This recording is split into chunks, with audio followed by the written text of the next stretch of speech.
I received a $40,000 medical bill for breast implants I never got. My sister had used my identity. "You never use your good credit anyway," she would later say. Mom defended her. "She needed confidence more than you need credit." They had no idea what I would do next. The aroma of freshly brewed Colombian roast filled my small, meticulously organized kitchen. It was 7:30 on a Tuesday, and my day was running precisely on schedule.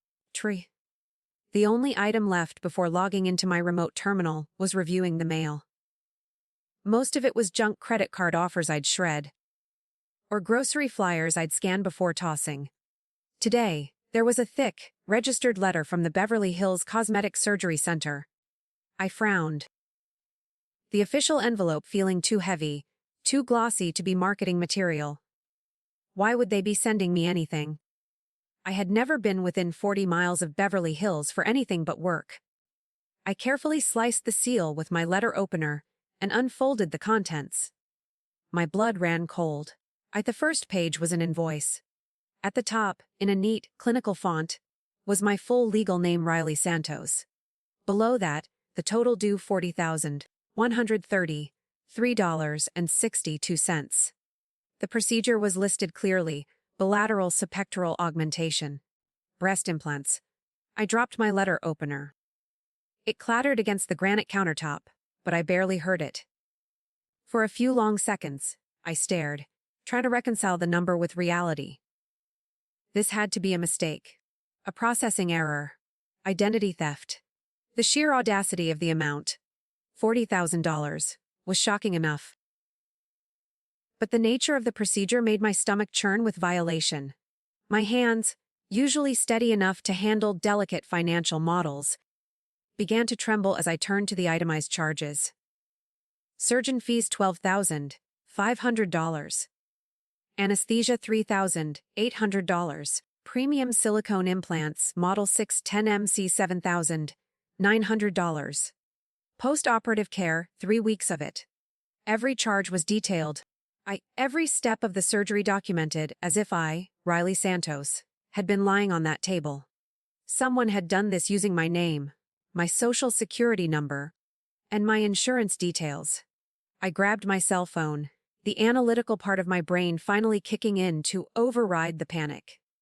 This was a fraud event. It had to be dealt with systematically. I didn't care about the emotional betrayal yet. I just needed to stop the financial bleeding. I dialed the number on the invoice. A perky voice answered. "Thank you for calling the Beverly Hills Cosmetic Surgery Center. This is Ashley. How can I help you sparkle today?" "This is Riley Santos. I received a bill for a surgical procedure I never had," I stated, my voice tight and controlled, masking the rapid thumping in my chest. "The bill is for $40,000 and lists breast augmentation. One moment, Miss Santos. Let me pull your file." There was a brief clack of typing. "Yes? I see your file right here. It shows you had your augmentation performed 3 weeks ago by Dr. Richardson. Everything appears to be in order." "No. Everything is not in order," I insisted, forcing down the urge to scream. "I have never been to your facility.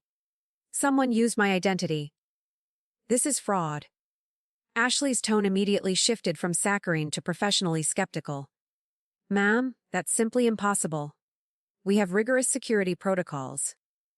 We require a government-issued photo identification, 2 forms of insurance verification, and a medical consultation before approval." "Then someone forged my ID?" I shot back. The idea that someone could so easily impersonate me was terrifying, violating the sense of security I had worked for years to build. "Well, now that you mention it." Ashley paused, the professional skepticism replaced by genuine hesitation. "I was just checking the file documentation for the patient who was here. We take before and after photos for every procedure, of course, to document the results." My heart hammered against my ribs. "What about the photos?" "The woman in these photos," Ashley said slowly. "She doesn't actually look like the photo on the identification she provided." The ID photo is of a woman with darker, straight hair, like yours. But the patient who came in. Can you describe her? I interjected, my voice sharp. The analytic brain was gone. This was personal now. Blonde hair, probably early 30s, about 5'6", maybe 5'7", and very heavy, theatrical makeup. Like she was performing a role. The air in my pristine kitchen seemed to turn to ice. The description fit exactly one person. A person I hadn't spoken to in months. A person known for a dramatic flair and constant need for external validation. My sister, Vanessa. The cell phone slipped from my grasp and hit the floor. The connection to the surgery center lost in a sudden, sickening realization. I sat down hard on my kitchen chair, staring at the invoice on the counter. The surgical details, the dollar amount, the theft, all of it suddenly made sense in the context of my sister's chaotic life. My sister, Vanessa, had used my identity. The realization was colder than the granite countertop I stared at. The receptionist's careless description of theatrical makeup had slammed the door on my denial, leaving only the icy certainty that this was Vanessa's doing. She had always treated my belongings, my clothes, my limited savings, my time, as hers to commandeer. But this was a boundary I had never imagined she would cross. This wasn't borrowing a sweater, this was a felony. I snatched my phone from the floor, my hand shaking, and dialed Vanessa's number. She answered with an infuriating cheerfulness that grated on my hyper-controlled nerves. "Oh, hey, Riley. What's up?" I was just about to post a new selfie. "Light is amazing today. What's up?" I repeated, letting the chill settle in my voice. "Is that I just received a $40,000 medical bill for breast implants. Want to explain that, Vanessa?" The cheerful bubble burst. There was a long, terrible silence on the line, broken only by a faint, muffled sound, like a gasp. "Riley," she finally started, her voice now small and whiny, "Look, I can explain. I was going to pay it back. It's not like you were using your good credit anyway." The sheer, monumental entitlement of that statement slammed into me, knocking the breath out of my lungs. I squeezed my eyes shut, pressing my free hand against my forehead. "Are you insane? You stole my entire identity to get plastic surgery." "I didn't steal anything.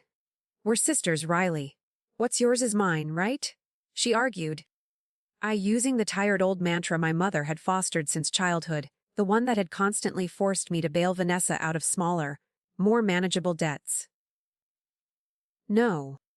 Vanessa," I said, my voice dangerously low. "What's mine is mine. And what you did is called identity theft. It is a felony offense." "Don't be so dramatic. I needed this." "Riley. My self-esteem was in the toilet after Kevin left. I couldn't afford it on my own. And your credit score is so much better than mine." It was basically just sitting there unused. I stood up, pacing the confined space of my kitchen, feeling the need to physically move to contain the rage. "You forged my identification and stole my most personal information for vanity. I borrowed it. There's a difference." There was no difference, and we both knew it.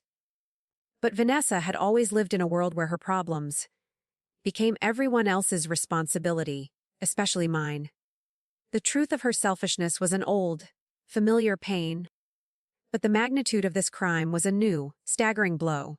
"I'm hanging up now," I stated, my voice losing all warmth. "And I'm calling the police." "Wait! Don't do anything crazy, Riley! Let's talk to Mom first."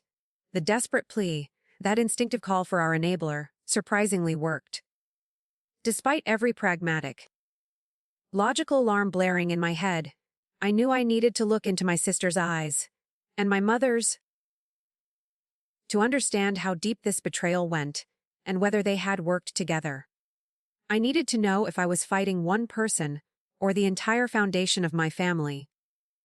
Against my better judgment, I agreed to meet at my mother's small house an hour later. The drive felt heavy, marked by the cold, sick certainty that the woman I called Mom was complicit in this disaster. Mrs. Elena Santos greeted me at the door.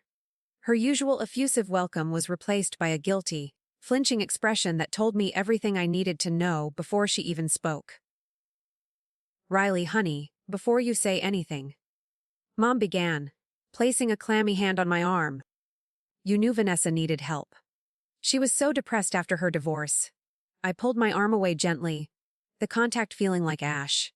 "So, you helped her commit identity theft." Mom's expression hardened with defensiveness, a trait she usually reserved for protecting Vanessa from outside consequences.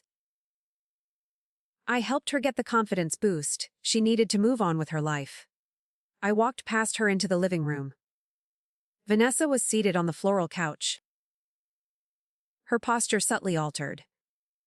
Her new figure was immediately noticeable beneath her fitted top, and she was deliberately drawing attention to it, radiating a false confidence. "Do you like them?" she asked, gesturing at her chest with a flourish. "Dr. Richardson is amazing. I feel like a whole new person." "You feel like a new person?" I replied, the words ice cold. "Because you literally stole someone else's identity to become one." Mom sat down next to Vanessa, instantly forming a defensive shield. "Riley, you're being unreasonable. Vanessa needed this surgery for her mental health. Her mental health does not justify destroying my financial health." I countered, my voice rising for the first time. "I spend years building that credit. Years of sacrifice and strict budgeting. But you don't even use credit." Mom burst out, mirroring Vanessa's earlier justification. "You rent that tiny apartment. You don't have a car payment. You don't buy anything nice for yourself. You just hoard it?" "I'm saving money, Mom," I said, my voice breaking slightly from the injustice. "Because I'm planning for my future. I'm building stability? Well, now you can plan around helping your sister." Mom concluded, as if sentencing me to financial ruin was simply the natural course of family life. I stared at both of them, realizing the conversation was utterly futile. They genuinely believed that my meticulously built safety net was a family resource that Vanessa was entitled to tap into whenever she required a confidence boost or vanity project. I felt the final, fragile cord of family loyalty snap. "I'm pressing charges," I announced quietly. The silence I left behind was thick with unspoken rage. But as I walked to the car, the air outside felt suddenly clean, scrubbed by the decision I had just made. I drove away from my childhood home and the wreckage of my family, the only clear destination being the police station. It was time to replace family trust with legal evidence. The decision to press charges was the hardest one I had ever made, yet strangely, it felt the most honest. In that moment, I shed the role of the responsible older sister and stepped into the role of a victim seeking justice. The precinct was a stark, fluorescent contrast to the heavy, cluttered atmosphere of my mother's house. I was directed to the Economic Crimes Unit and asked to wait. My hands were still shaking, but the contents of my briefcase, the itemized medical bill, the phone recording where Vanessa admitted to borrowing my credit, and the forged insurance documents, were organized, clean, and irrefutable. I found a strange comfort in the paper trail. A detective approached. A man in his early 40s with tired but intelligent eyes. He introduced himself as Detective Marcus Hayes. He listened to my account without interruption, his face giving away nothing, which I preferred. I needed professionalism, not pity. "Identity theft is never easy, Miss Santos," he said, leaning back as I finished. "Especially when it's familial. I have to ask, are you prepared to follow through with prosecution? Many victims, once the reality of felony charges sinks in, are pressured into silence by their families." I met his gaze steadily. "I am prepared. My sister stole $40,000 worth of medical services, impersonated me, and forged federal documents. My mother and sister believe my financial stability is their entitlement. I need the law to draw the line where my family refused to." Detective Hayes looked down at the documents I had provided. "You have a very organized case file here, Riley. That's unusual.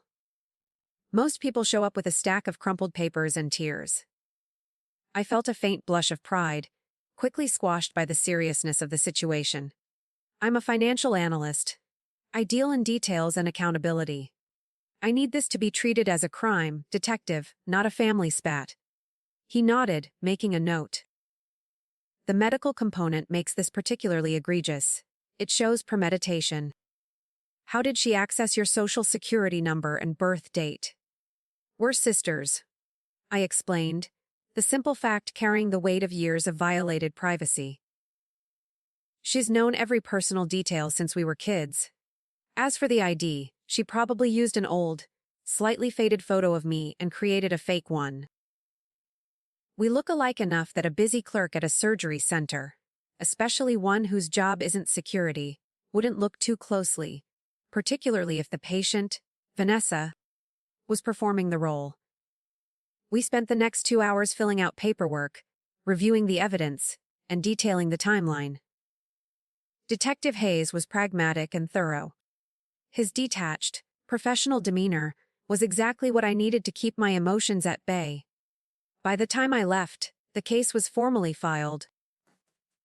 A legal machine now grinding into motion against my own blood.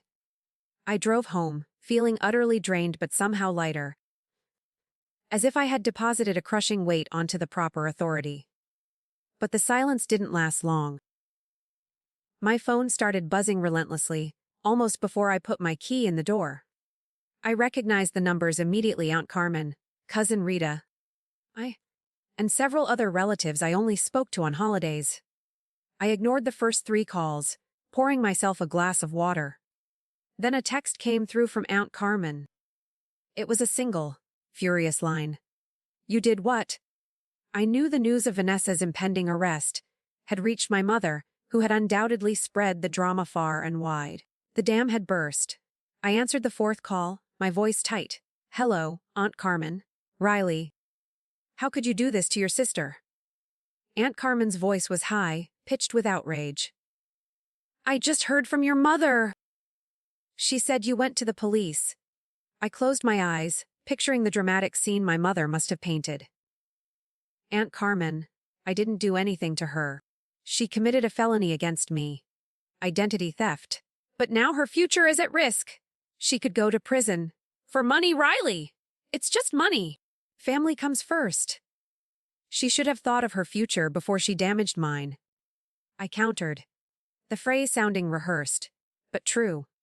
It's not just money, Aunt Carmen. It's my credit, my identity, my trust. And frankly, my survival. The conversation was a brutal 15-minute circuit of emotional manipulation, culminating in Aunt Carmen declaring I had no heart. Before hanging up, Cousin Rita tried a gentler approach half an hour later. Can't you just pay the bill and move on? Riley, Vanessa said she'll pay you back. She's really confident now. You should see her smile. With what will she pay me back, Rita? I asked, frustration making my voice raw. She couldn't afford a $500 deposit, let alone $40,000. That's why she used my name. And I am not going to reward a crime, just because the criminal is now happier. Despite the wave of condemnation from my extended family, I stood my ground. Protected by the cold certainty of the police report. I was isolated, yes, but for the first time in my life, I wasn't enabling. I was protecting myself. That night, as I lay in bed, waiting for the inevitable news of Vanessa's arrest to break, I felt the first tentative stirring of self-respect I hadn't known was missing. I had chosen my principles over their toxic demands. With my resolve hardened by the support of strangers and the condemnation of family, I turned my focus entirely to the prosecution. The legal system worked fast, but social media was faster. The family pressure I was already fighting suddenly went public. Testing the resolve Detective Hayes had just seen. Vanessa was arrested 2 days later at her apartment. The official notice came from Detective Hayes, short, formal, and immensely satisfying. I had hoped the story might stay quiet, buried in the police blotter. But the sheer absurdity of the crime ensured it exploded into local news and then beyond. Someone had filmed the arrest. A chaotic scene outside Vanessa's stucco apartment complex. And the video went viral online almost instantly. The headlines were everywhere. Woman arrested for using sister's identity for cosmetic surgery. Breast implants lead to felony charges. Family feud over $40,000 fraud. My phone, already hot from the calls of furious family members, now lit up with hundreds of notifications, comments, and direct messages. The initial wave of public commentary was a mixture of shock and judgment, much of it directed at me. How could she do that to her sister? It's just money. What a terrible person. She must be so jealous. The extended family's condemnation intensified. My mother called, not crying, but demanding I make a statement to the press that the arrest was a mistake. Riley, you have to fix this. They took her mugshot. She's humiliated. The family looks terrible. The family looks terrible because your daughter committed felonies, Mom. I said, my voice flat. I will not lie to the police or the press to save Vanessa from the consequences she chose. Cousin Gary to appeal to my business sense. Can't you just see this as an investment in family? Pay the bill, and you get her gratitude and peace. Gratitude based on theft is not peace, Gary, I said, feeling emotionally numb but incredibly firm. It is enabling. And I am not investing $40,000 in enabling a criminal. The social pressure was overwhelming. Every call, every text, every message was a demand for me to betray myself. To sacrifice my hard-earned security and principles for the sake of a dysfunctional family narrative that prioritized appearance over integrity. I felt myself drawing deeper inside the shell I had constructed since childhood, relying on logic and cold distance to keep the emotional contamination at bay. Then, something extraordinary happened. As the story continued to spread, the comment sections and my direct messages started to shift. I received a private message from a woman named Maria. Her message was simple but profound. My brother bought a motorcycle in my name, then called me dramatic when I confronted him. Thank you for doing this. Another message followed. Mom opened up 3 credit cards in my name when I was 18. She told me I should be grateful she helped build my credit. It ruined my first apartment application. Your courage is helping me talk to a lawyer. Suddenly, my situation wasn't an isolated incident of sibling rivalry. It was part of a broader, silent epidemic of familial financial betrayal. I realized I was not just fighting Vanessa and my mother. I was fighting the toxic silence that victims are pressured into keeping. A victims advocacy group focused on financial crime contacted me, offering support and asking if I would be willing to speak at a conference on the difficulty of prosecuting crimes against family members. A national credit service also reached out, offering free monitoring and assistance in completely disputing the fraudulent medical charges. Stating my case was a textbook example of identity misuse. This external validation was a powerful antidote to the shame and isolation my family tried to impose. I realized that by drawing a firm, legal line, I wasn't being cruel, I was being courageous. I was affirming my own right to security and autonomy. I accepted the advocacy group's offer, feeling a sense of purpose I hadn't expected. The fear and vulnerability I had experienced speaking to Detective Hayes were replaced by a quiet, determined strength. I contacted my insurance company, ensuring they flagged the claims as fraudulent and refused to pay a single cent.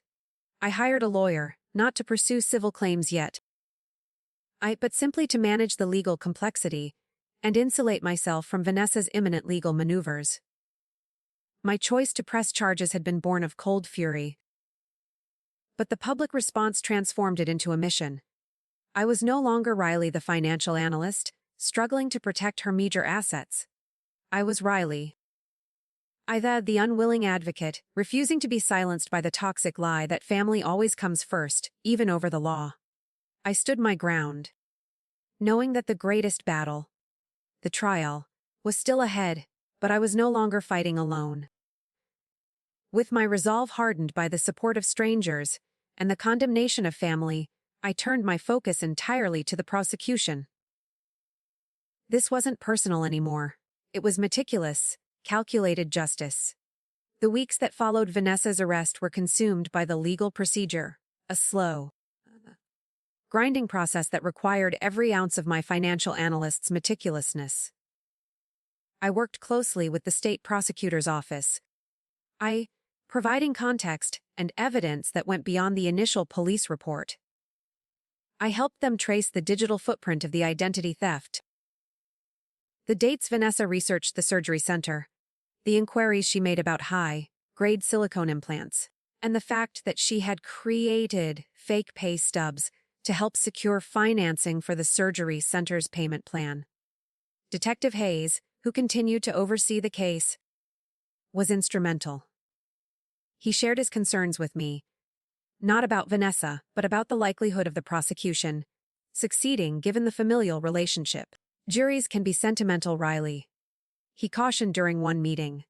They see sisters, not crimes. They'll hear that she was depressed after a divorce and will want a soft landing.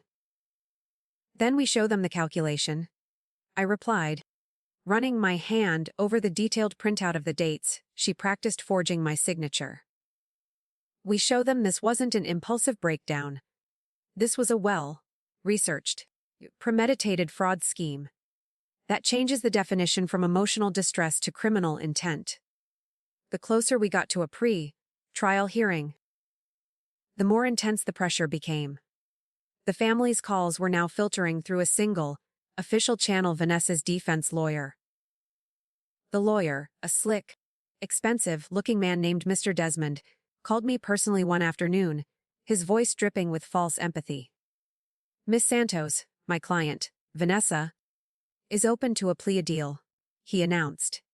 She is prepared to accept guilt for the charges if you agree to a reduced sentence. We are suggesting probation, community service, and a court-ordered repayment plan, including your legal costs and credit monitoring fees. I paused, absorbing the offer. A reduced sentence. A way for Vanessa to walk away from a felony conviction with minimal real consequence. It was the easy path, the path my family desperately wanted me to take. And what does that reduced sentence mean for the victims of her crime? I asked, my voice flat. It means you get your money back, eventually, and you save your sister from spending years in state prison. It's a clean resolution, Miss Santos. A family resolution. Then came the emotional appeal.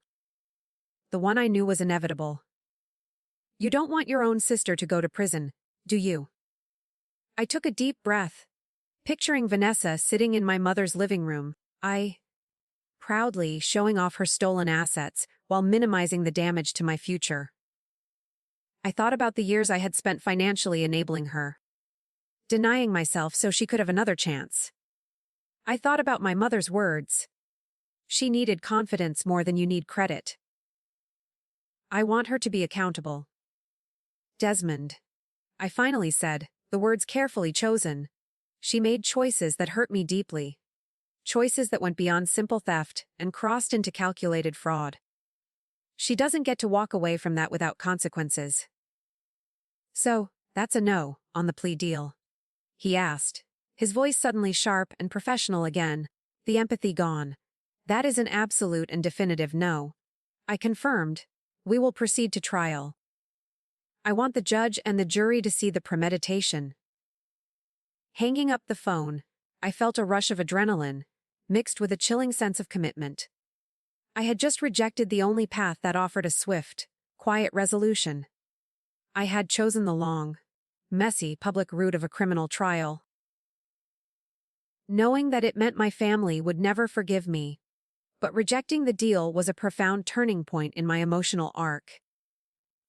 I had faced the highest consequence of my choices, sending my sister to prison, and chose principle over familial comfort. Later that evening, Detective Hayes called. I heard you rejected the plea, Riley. That took guts. Most people buckle when the defense lawyer brings out the prison card. It wasn't guts. Detective. I admitted honestly. It was self-preservation. If I let her off now, she learns nothing, and she'll come after me again in 5 years. I need the court to teach the lesson my mother refused to. His silence was understanding. We'll be ready for trial, Riley. And we'll make sure the jury understands that this wasn't just a family matter. It was a serious crime. The trial date was set for 8 weeks later. I began preparing my testimony, not as an angry victim, but as an informed witness, determined to lay out the evidence with the same cold, rational clarity I used for my financial reports. I was going to define the crime for what it was, regardless of the blood connection. I was putting my fate entirely in the hands of the legal system, trusting it to protect my identity, where my family had failed. Rejecting the plea deal meant putting my fate in the hands of a jury, but it was the only way to prove what my family refused to acknowledge. That Vanessa's actions were not a cry for help, but a calculated, deliberate fraud. The trial lasted 2 excruciating days. I had prepared myself to be questioned and doubted. But nothing could have prepared me for the emotional intensity of facing my sister and mother under the gaze of 12 strangers and a judge. The prosecutor opened with a cold, clear narrative. This was not a story about family, it was a story about pure premeditation. He showed the jury the digital evidence I had helped gather, the date, stamped emails showing Vanessa had been researching the surgery center for over 6 months. The high-resolution files used to create the fake identification card. And the bank statements detailing the purchase of the specialized printer, used to generate the forged pay stubs that supported her loan application. This was not an impulsive decision born of emotional distress. The prosecutor stated, his voice ringing with conviction. This was a calculated, long-term fraud scheme executed with malice and intent, targeting the one person she knew she could rely on: her older sister, Riley Santos. My sister, seated across the room at the defense table, looked noticeably different. She had softened her makeup and was dressed in clothes designed to make her appear small and fragile, a strategic move to solicit sympathy from the jury. Her face, however, was set in a familiar pattern of resentment. Vanessa's defense was predictable and infuriating.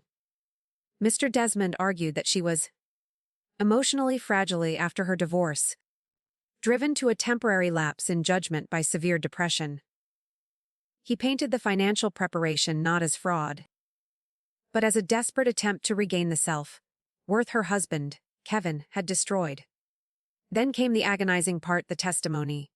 Detective Hayes was calm and firm, authenticating the evidence and explaining the severity of identity theft and forgery charges. I took the stand, trying to present the facts as clinically as possible. I described receiving the bill for $40,000, the itemized charges, and the moment I realized the fraudster was my sister. I avoided emotion, focusing instead on the concrete damage, the credit score dips, the countless hours spent disputing the claims, and the legal fees. But the defense attorney tried to shatter my composure. He questioned my own financial behavior, attempting to portray me as unfeeling and selfish. Miss Santos, Mr. Desmond asked, leaning into the microphone, you stated you have been saving for years and have an exemplary credit history. You rent a small apartment, you drive an older vehicle, and you rarely spend money on yourself. Is that correct? That is correct, I replied. I prioritize financial stability. And your sister, Vanessa, was recently divorced, financially ruined, and suffering from low self-esteem, needing a confidence boost to re-enter the workforce, correct? She was depressed. Yes, I conceded.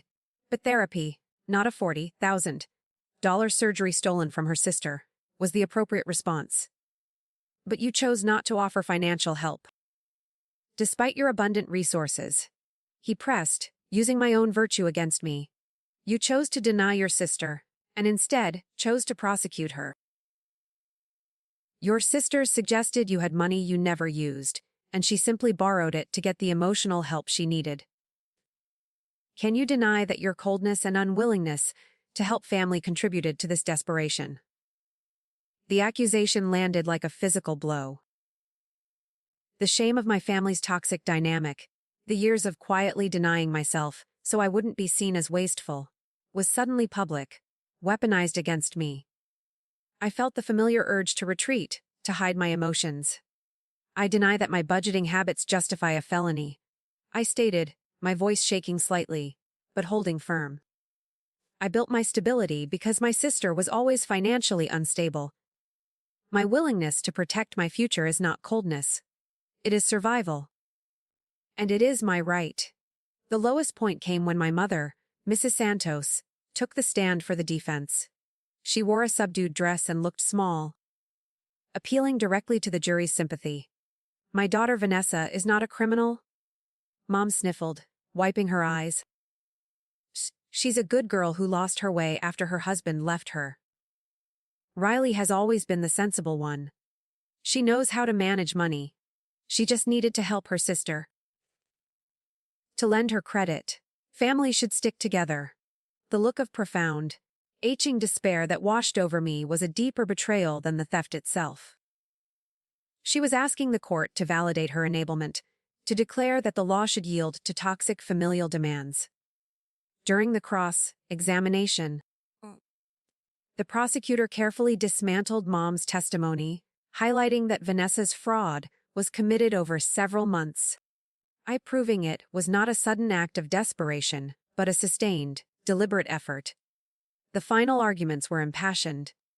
The defense clung to the narrative of emotional distress and familial duty. The prosecution, leveraging the trail of forged documents and fake pay stubs, hammered home the point this was organized crime, plain and simple. The jury was sent out. The silence that fell over the courtroom was deafening. I sat, my mind empty of numbers and logic, suspended in the agonizing weight. I had presented the truth, the whole, meticulously documented truth. But I knew the verdict rested on whether 12 strangers valued financial autonomy and the rule of law over the powerful, sentimental lie of family first. I had done everything I could do. Now, I simply had to wait for their decision. The agonizing wait for the verdict forced me to confront the real goal, not punishment, but a clear, legal declaration that my sister had violated my autonomy. The jury delivered the first part, the sentencing required my voice. The jury returned after only 5 hours of deliberation. 5 hours to decide the fate of my sister, the fate of my $40,000 debt, and the fate of my family structure. I sat next to the prosecutor, my body rigid, watching Vanessa and my mother as the jury filed back in. Vanessa looked terrified, her practiced fragility gone, replaced by genuine fear. My mother held Vanessa's hand, her eyes darting between the jury and me, a silent accusation in every glance. The foreman stood. The judge instructed him to read the verdict. On the charge of identity theft, how do you find the defendant, Vanessa Santos? Guilty. The word echoed in the sudden, sharp silence. Vanessa gasped, a choked, ragged sound. My mother squeezed her eyes shut. I felt a cold wave of something that wasn't triumph, but definitive finality. Guilty on all 3 felony counts. The legal machine had validated my truth. This was not a family spat. This was a crime. The sentencing hearing was scheduled for the following day. It was shorter, but far more emotionally charged. The prosecutor argued for a strong sentence, stressing the calculation and premeditation involved.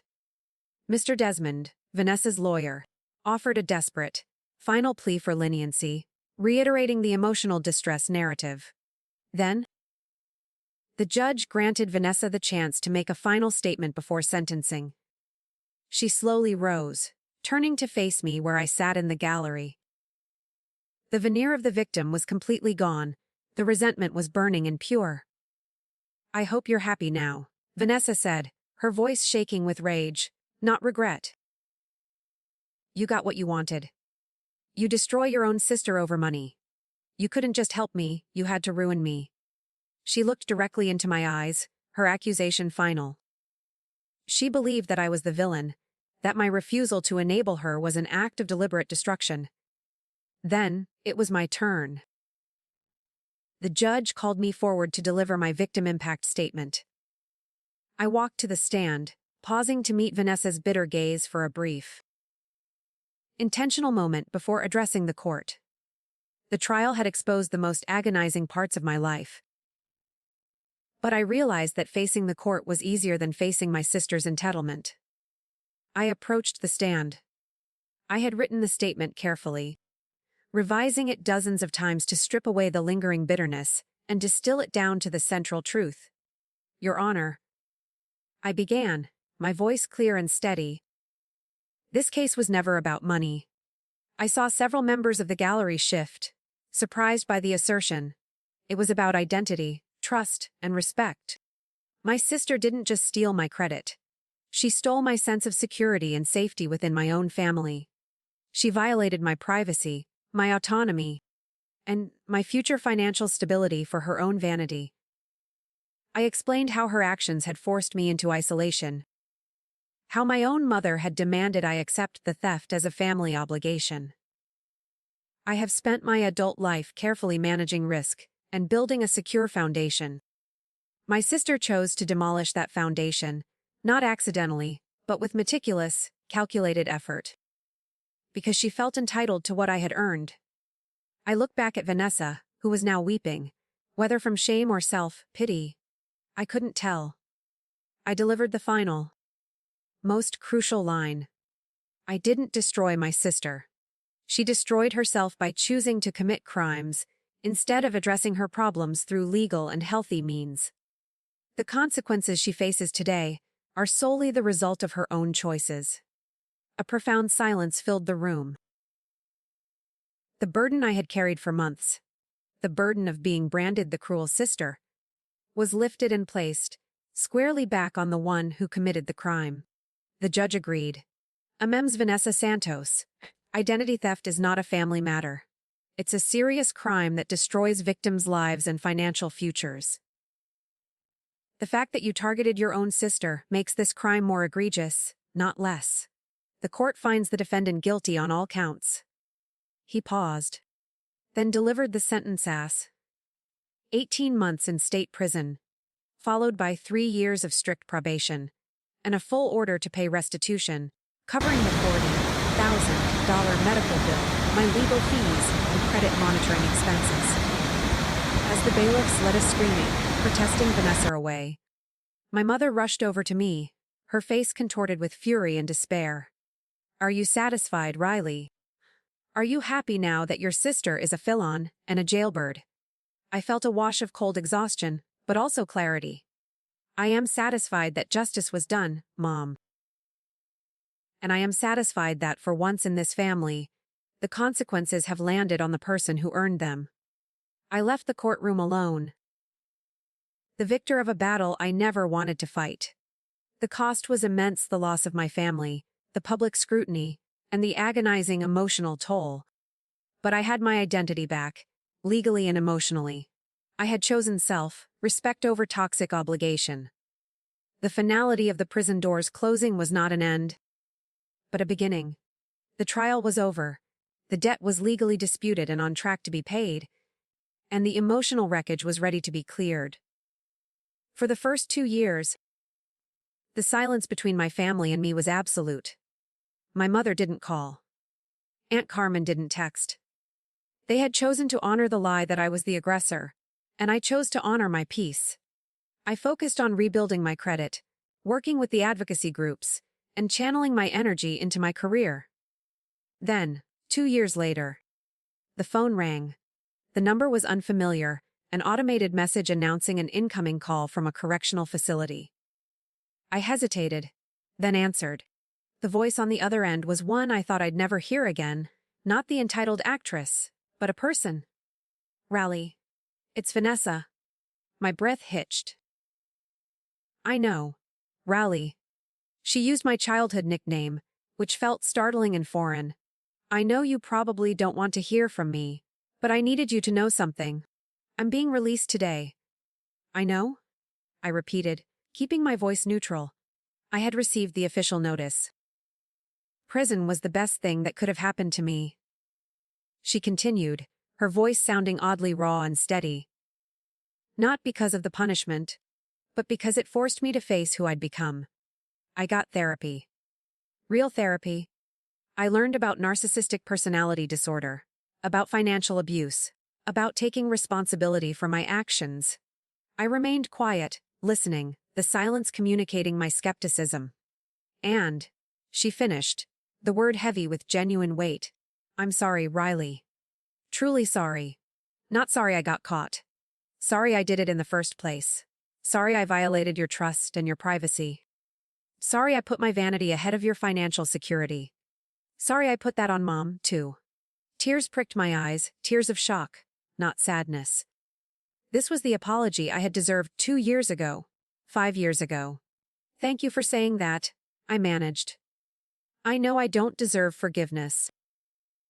But I want you to know I'm paying back every penny. I have a job now, a real job, working 2 shifts, and every spare dollar goes toward restitution. I'm going to finish the payment plan early. I know, I said. I've been getting the payments. They've been consistent. Is there any chance, maybe someday, we could try to rebuild some kind of relationship? I know it would take time, and I know I'd have to prove myself. Maybe for the rest of my life.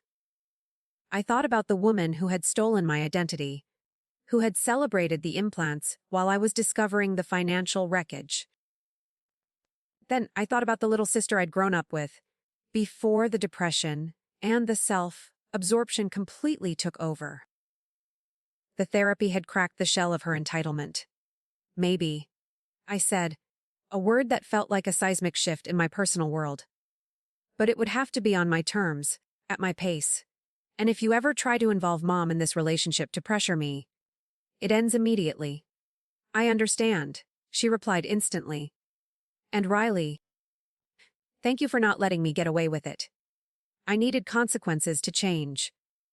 5 years later, Vanessa and I have a cautious but genuine relationship.